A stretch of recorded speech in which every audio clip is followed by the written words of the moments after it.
You're more than my best friend. You're my sister. Always. Nothing will ever come between us. Daniel is the first person I've ever truly loved. Promise you'll never tell anyone. You can trust me with your life. You're family to me. Forever sisters.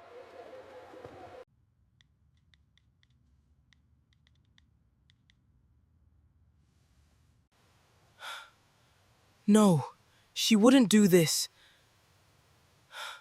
I wish it wasn't true, but everyone is talking about it. I trusted her. Isn't that Amara? She didn't even see this coming. Looks like everything worked out. Let's go. Was I really that easy to forget? I lost my best friend and the person I loved. Maybe I'll never be happy again. She'll never recover. Let's move on. This pain will not define me.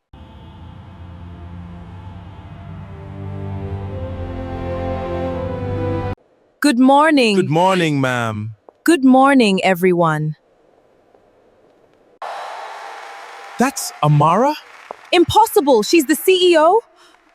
Sometimes the greatest betrayal becomes the beginning of the greatest success. Some betrayals don't come from strangers. They come from the people you trust the most. Imagine falling in love for the very first time, believing your best friend would always protect your heart, only to discover she had been secretly pulling you apart from the person you loved. That was Amara's story. She lost her first love, her closest friend, and almost her confidence, all before she turned 18.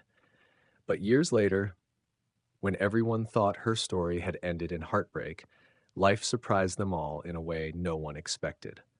Amara adjusted the strap of her school bag as she stood nervously outside the gate of Crown Heights College, one of the most respected secondary schools in Lagos. Students in neatly pressed green and white uniforms hurried through the gate while prefects shouted instructions to latecomers. She let out a quiet sigh. "First day," she whispered to herself. "Please don't let this be a disaster." Just 3 weeks earlier, her father had received a transfer from Port Harcourt to Lagos. Everything had happened so quickly. New house, new city, new school. She hadn't even had enough time to properly say goodbye to her old classmates. Her mother smiled as she adjusted Amara's tie. "You'll be fine. I don't know anybody here." "You didn't know anyone in your previous school either." Amara smiled weakly. "Go and make us proud." She nodded before walking through the gate. Every face looked unfamiliar. Every classroom seemed intimidating. The loud conversations made her feel even more alone. Inside SS1 Gold, students chatted excitedly while waiting for their class teacher. Some discussed football. Others argued over music. A few girls were already taking selfies before morning assembly. Amara quietly found an empty seat at the back. A voice interrupted her thoughts. "Excuse me?" She looked up. A tall boy stood beside her desk carrying several textbooks. "I think that's my seat." "Oh, I'm sorry." She immediately stood up. The boy smiled. "It's okay." He pointed toward the desk beside his own. "You can sit there instead." "Thank you." "I'm Toby. Amara. You're the new student, right?" She nodded. "Welcome." It was a simple word, but somehow it eased the nervousness she'd been carrying all morning. By break time, Toby had already introduced her to several classmates. He didn't act as though he was doing her a favor. He simply treated her like she belonged. As they walked toward the school canteen, another girl rushed over. "Toby!" She hugged him playfully before noticing Amara. "Who's this?" "Our new classmate." The girl smiled brightly. "I'm Kemi." "I'm Amara. Welcome to Crown Heights College." Unlike many students who simply greeted the new girl out of politeness, Kemi stayed with Amara throughout lunch, asking questions about Port Harcourt, her previous school, and what subjects she enjoyed. By the end of the day, Amara no longer felt invisible. Weeks turned into months. School gradually became home. Every morning began with assembly under the hot Lagos sun. The principal would remind students about discipline while prefects inspected uniforms. After assembly came mathematics, English language, biology, literature, government, and economics. Amara quickly became known for something. She was brilliant. Whenever teachers asked difficult questions, her hands slowly went up. At first, some students rolled their eyes. There she goes again. But soon they realized she wasn't showing off. She simply loved learning. One afternoon during mathematics class, the teacher wrote a complicated equation across the board. Silence filled the room. Who can solve this? Nobody moved. After almost a minute, Amara slowly stood up. Sir, may I try? The teacher nodded. She solved the problem step by step. When she finished, the teacher smiled proudly. Excellent. Several students clapped. Among them was Toby. As everyone returned to their seats, he leaned closer. I told you. Told me what? You belong here. She laughed softly. You always know what to say. I only tell the truth. Their friendship continued growing. They studied together in the library, shared snacks during break, competed during quiz competitions. Whenever Amara struggled with chemistry practicals, Toby patiently explained each experiment. Whenever Toby found literature difficult, Amara summarized entire novels for him. Teachers began pairing them together for class presentations because they worked so well as a team. Soon everyone noticed. Those two are always together. They'll probably end up dating. Whenever classmates teased them, both denied everything. We're just friends. But deep inside, neither of them truly believed that anymore. Kemi also remained close to Amara. The girls became inseparable. They exchanged lunch, visited each other's homes, spent weekends studying for examinations. Amara trusted Kemi completely. One Saturday afternoon, Kemi visited Amara's house. As they revised English comprehension passages, Kemi suddenly asked, So what? Do you like anybody? Amara froze. What kind of question is that? Kemi laughed. Don't pretend. I'm serious. You smile differently whenever Toby is around. Amara looked away. Is it that obvious? So you do like him. Amara covered her face. Please don't tell anybody. I won't. You promise? I promise. The girls burst into laughter. At that moment, Amara believed she had just shared her biggest secret with the safest person she knew. Months passed. The school organized its annual inter-house sports competition. Students wore colorful jerseys while parents filled the stadium. Music blasted through loudspeakers. Athletes ran across the field as supporters screamed from every corner. Amara wasn't participating in any race, but she cheered loudly for her classmates. Toby represented Blue House in the relay race. Just before the event began, he walked toward where Amara stood. Nervous? She smiled. You should be asking yourself that. He laughed. If I win... What? You owe me meat pie. If you lose, you buy me one. That's cheating. Life isn't always fair. She rolled her eyes. Fine. Blue House won. Later that afternoon, as students celebrated, Toby stretched out his hand. My meat pie. Amara laughed. You've been waiting for this. Of course. She bought him one from the school canteen. As he collected it, he looked at her for a few seconds. What? Nothing. Why are you staring? I just realized something. What? You have a beautiful smile. Amara felt her cheeks grow warm. Before she could reply, Toby walked away, smiling to himself. Kemi had seen everything. She said nothing, but for the first time, something uncomfortable settled inside her. A few weeks later, wake preparation classes became more intense. Students spent longer hours in school. One rainy afternoon, heavy rainfall prevented everyone from leaving immediately. Many students gathered outside their classrooms, waiting for the rain to stop. Amara stood by the window watching the water splash against the football field. Toby joined her. I think we'll sleep in school today, she laughed. Looks like it. They watched the rain quietly. Then Toby spoke. Can I ask you something? Okay. If someone likes you, she looked at him, would you give him a chance? Amara's heart began beating faster. I don't know. You don't know? It depends. On what? If he's honest. If he respects me. If he makes me feel safe. Toby smiled. I think that's fair. The rain finally stopped. Students began rushing toward the gate. As Amara picked up her bag, Toby gently held her wrist. She turned around. I've been trying to say something for weeks. She remained silent. I like you. Her heart skipped. I don't mean as my study partner. I don't mean as just my friend. I like you, Amara. For a moment, the noisy school disappeared. Only his voice remained. She lowered her eyes before smiling. I like you too. Toby's face lit up with happiness. So? So? Does that mean you'll be my girlfriend? Amara laughed softly. Yes, but one condition. Anything. Our studies come first, he nodded immediately. Deal. Neither of them noticed Kemi standing several meters away beneath the corridor, watching everything. The smile on her face faded. She had kept her promise not to tell anyone about Amara's feelings, but she never expected those feelings to be returned. As she watched Toby and Amara walk toward the school gate side by side, laughing under the cool evening breeze after the rain, jealousy quietly entered her heart. And without realizing it, the friendship the three of them had built over the past year had just begun to crack. The following weeks became some of the happiest days of Amara's life. Every morning, she woke up excited to go to school. It wasn't because she suddenly loved mathematics or chemistry more than before.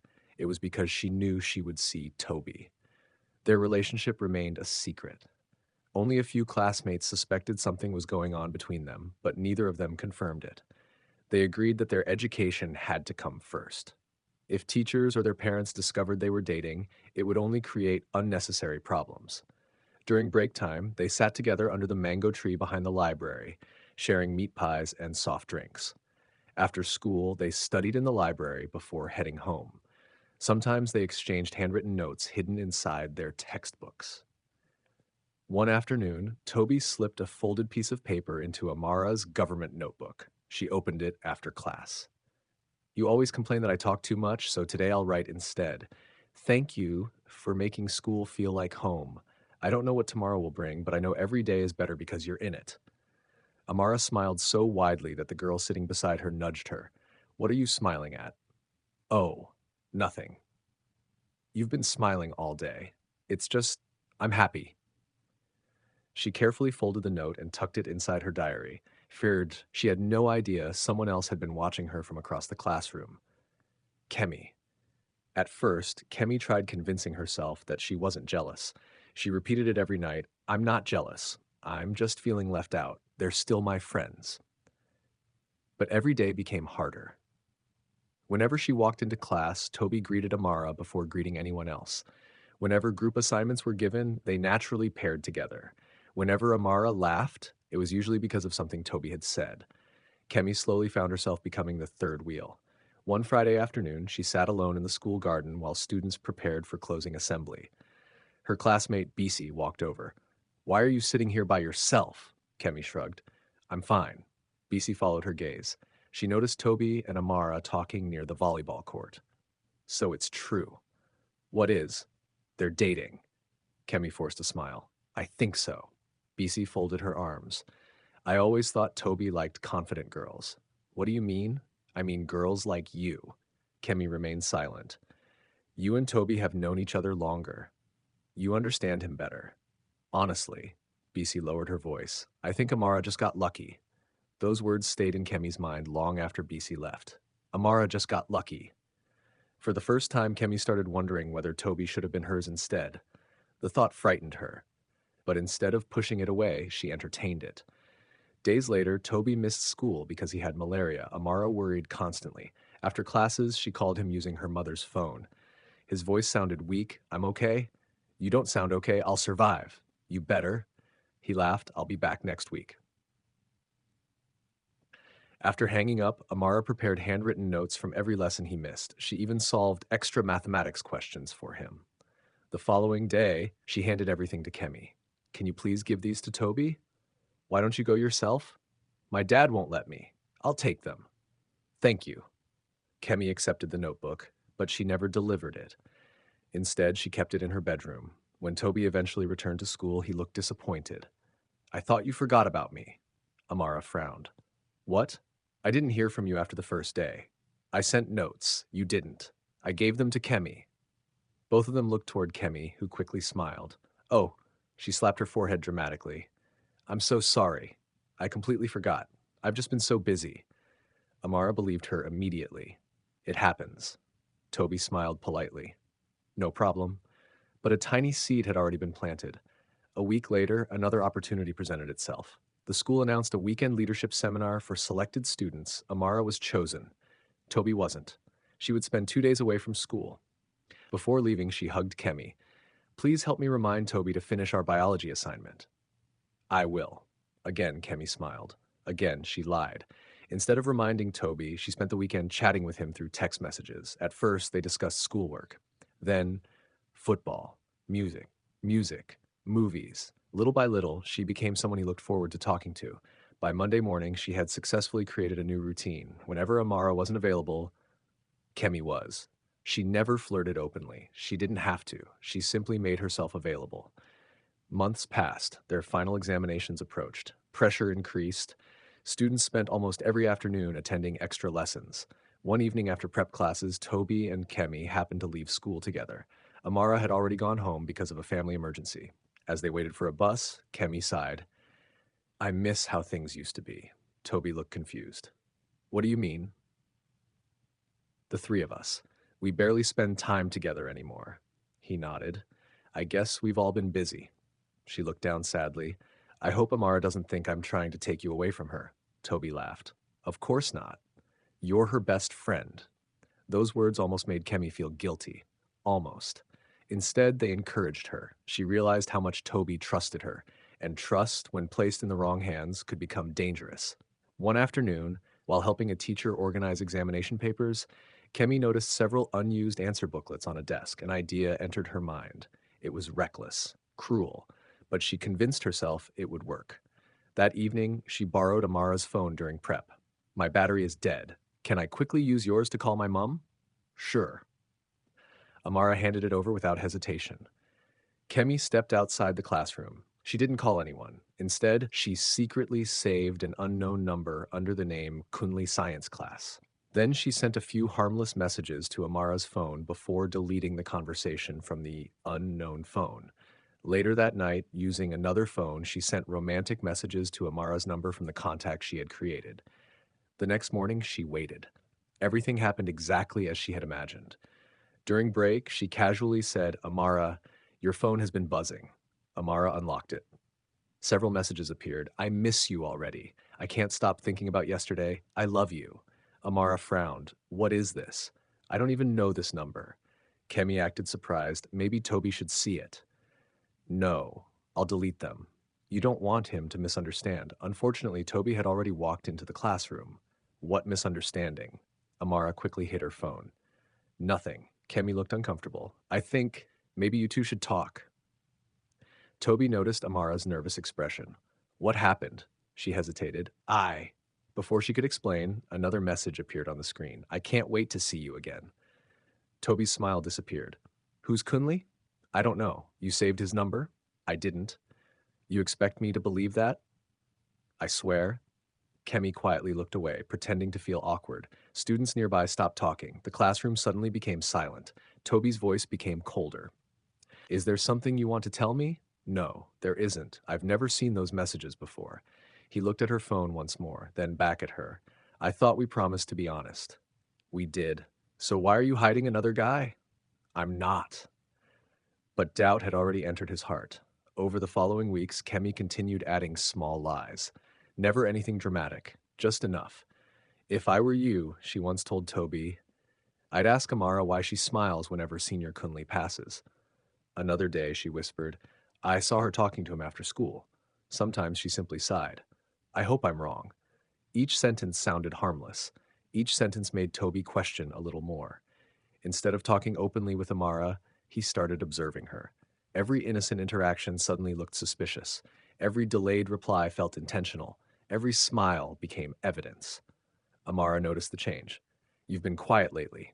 I'm fine. No, you're not. I'm just tired. You don't even look at me anymore. You're imagining things. But she wasn't. The distance between them grew wider every day. One Friday afternoon, Amara waited beneath the mango tree where they usually met. 5 minutes passed, then 10, then 20. Finally, Toby arrived. His expression was unusually serious. We need to talk. Her smile faded. What happened? He folded his arms. I don't think this relationship is working anymore. She stared at him. What? I think we should end it. Her heart stopped. Why? You know why. I honestly don't. I've tried trusting you. I have trusted you. But I can't ignore everything anymore. What everything? You and Kunle. I don't even know anybody called Kunle. You don't have to keep lying. I'm not lying. Students walking past slowed down. Some pretended not to watch. Others openly stared. Amara felt tears gathering in her eyes. Please. You have to believe me. I've never cheated on you. I've never even looked at another boy. Toby closed his eyes. I'm tired. I don't want to keep arguing. So that's it? He nodded slowly. I think we're better off apart. Without another word, he turned around and walked away. Amara remained standing beneath the mango tree, unable to move, unable to breathe properly. The boy who had once promised to trust her had chosen rumors instead of her voice. That evening, she cried harder than she ever had in her life. She kept asking herself the same question. What did I do wrong? Days later, the answer became even more painful. As students gathered during lunch break, whispers spread across the school. Have you heard? He and Kemi are together. No way. It's true. Amara looked toward the basketball court. There they were, Toby and Kemi, talking, laughing, standing closer than friends usually stood. The lunchbox slipped from Amara's hands, crashing onto the ground. Rice scattered across the floor. Neither of them noticed. Or perhaps they did, but neither looked back. In that single moment, Amara realized she hadn't only lost her first love, she had also lost the best friend she had trusted with every secret, every fear, and every dream. And she still had no idea that the person comforting Toby was the same person who had carefully destroyed everything they once had. The Monday after the breakup felt different, not because the weather had changed, not because the timetable was different. Everything looked exactly the same. The same assembly ground, the same classrooms, the same teachers, the same school bell. Yet, to Amara, nothing felt familiar anymore. As she walked through the school gate, conversations suddenly stopped. Students looked at her before whispering to one another. Some pitied her, others enjoyed the drama. Secondary school gossip traveled faster than wildfire. Within days, almost everyone knew that Toby had broken up with Amara and had started spending time with her best friend. The whispers followed her everywhere. That's the girl. I heard she cheated. No, I heard Toby caught her texting another boy. I heard Kemi warned him. Amara wanted to scream that none of it was true. Instead, she kept walking. She had already tried explaining. No one wanted to listen. During English language class, the teacher asked everyone to form pairs for an assignment. Before the breakup, Toby would have walked straight to her desk. This time, he stood beside Kemi. The sight hurt more than she expected. Their teacher noticed Amara sitting alone. Amara. She looked up. You don't have a partner? No, sir. The teacher looked around the classroom. David, a quiet boy sitting near the window, looked up. Yes, sir. Work with Amara. He nodded politely. As he carried his notebook to her desk, he smiled. Looks like we're partners. She forced a small smile. I guess so. David wasn't loud like Toby. He wasn't popular either. He was simply kind. During the assignment, he noticed she kept making mistakes. Are you okay? I'm fine. You've written the same sentence 3 times. She looked down. I didn't even notice. You don't have to pretend. She remained silent. My older sister always says that people carry invisible battles. I think you're carrying one. For the first time in days, someone wasn't asking for gossip. Someone was simply asking if she was okay. She smiled faintly. Thank you. Weeks passed. Although the pain remained, Amara slowly stopped crying every night. She made a decision. If she couldn't control what people said, she could control what she became. Instead of spending lunch breaks hiding in empty classrooms, she returned to the library. Instead of replaying painful memories, she buried herself in textbooks. Mathematics, physics, economics, government, English. Her notebooks became her escape. Whenever sadness appeared, she solved another past question. Whenever she remembered Toby, she read another chapter. Her teachers noticed the change. One afternoon, the principal called her into his office. She became nervous. Good afternoon, sir. Sit down. She obeyed. The principal removed his glasses. I've been looking at your recent results. She remained quiet. You've improved in almost every subject. Thank you, sir. I also know students have been talking. Her heart sank. I don't care about gossip. I care about your future. He smiled warmly. Don't allow temporary pain to destroy permanent opportunities. Those words stayed with her. Temporary pain, permanent opportunities. She repeated them every morning before leaving for school. Gradually, she became stronger. Meanwhile, Toby's new relationship with Kemi wasn't as perfect as everyone imagined. At first, everything felt exciting. Kemi constantly checked on him. She bought him snacks during break. She praised him in front of his friends. She agreed with almost everything he said. But after a while, small cracks began to appear. Whenever Toby spoke to another girl, Kemi wanted to know why. Whenever he took too long to reply to a message, she became suspicious. Whenever he mentioned Amara's name, even during ordinary classroom discussions, her mood changed instantly. One afternoon after school, Toby sighed. Kemi. What? You've asked me 3 times who I was talking to. I was only asking. You don't trust me? I do. It doesn't feel like it. She quickly changed the subject. I'm just worried. He nodded, but something about her behavior didn't feel right. For the first time, he wondered whether she had always been this controlling. A few months later, WAC examinations arrived. The entire school became unusually quiet. No one cared about gossip anymore. Everyone cared about passing. Students filled classrooms before sunrise. Teachers organized extra lessons. Parents prayed harder than the students themselves. Every paper felt like a battle. English language, mathematics, biology, chemistry, economics, government. One examination after another. Amara focused completely. She barely spoke to anyone outside academic discussions. Even when Toby passed by, she simply greeted him politely and continued reading. That hurt him more than he expected. She no longer looked at him with sadness. She no longer waited beneath the mango tree. She had stopped chasing answers. She had accepted that chapter of her life was over. When the examinations finally ended, students shouted with excitement. Some tore old notebooks. Others threw water on one another. Photographs were taken across the school compound. Graduation day arrived soon afterward. Parents proudly watched as students received certificates. The principal delivered his farewell speech. You are leaving here as children. I pray you return as responsible adults. Many students cried. Teachers embraced their favorite pupils. Friends promised to stay in touch forever. Amara hugged several classmates. When she reached Kemi, both girls stood silently for a few seconds. Kemi forced a smile. Congratulations. You too. I wish you all the best. You too. Neither of them mentioned the past. Neither of them apologized. Their friendship ended with 2 strangers pretending everything was normal. As families began leaving the school compound, Toby noticed Amara standing alone near the school gate, waiting for her father. He walked toward her. Amara. She turned. Hi. I just wanted to say... He struggled to find the right words. Good luck, she smiled politely. Thank you. I hope university goes well. You too. There was an awkward silence. Years earlier, they would have laughed together for hours. Now, neither knew what to say. A car stopped beside her. Her father stepped out. Ready? Yes, Dad. She looked back at Toby one last time. Take care of yourself. You too. She entered the car. As it drove away, Toby stood watching until it disappeared around the corner.